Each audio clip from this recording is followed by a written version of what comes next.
இந்த குழந்தை வேலை பார்த்துட்டு இருக்கிற மெட்டீரியல் பேர் வந்து 5 வகை பால்கள்.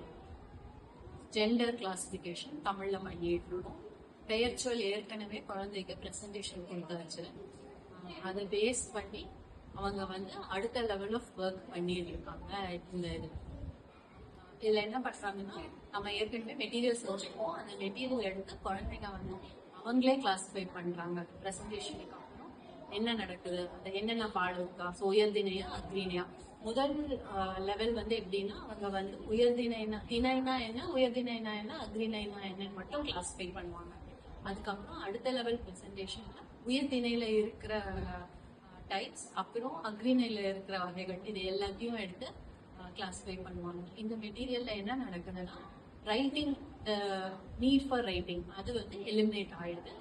ரீட் பண்ணி கிளாஸிஃபை பண்ணணும். இதுக்கு அடுத்த லெவல் இந்த வேலையை நம்ம இன்னுமே வந்து நெக்ஸ்ட் ஸ்டெப்புக்கு எடுத்துட்டு போகலாம். எப்படின்னா, அவங்களே தங்களை சுத்தி இருக்கிற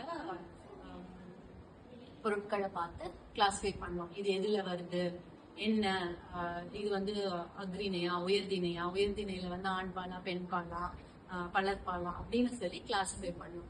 அது வந்து அடுத்த லெவல் ஆஃப் அப்ஸ்ட்ராக்ஷன். குழந்தை இதுல ஒர்க் பண்ண பண்ண அவங்க அந்த ஐடியாவை வந்து இன்டர்னலைஸ் பண்ணிட்டு அதுக்கப்புறம் மித்த இதுல அப்ளை பண்ணி அவங்களே கிளாஸிஃபை பண்ணுவாங்க. அது வரைக்கும் இந்த material will act as a guide for the child to work. To get daily Montessori moments like this in your feed, hit the subscribe button or follow button now.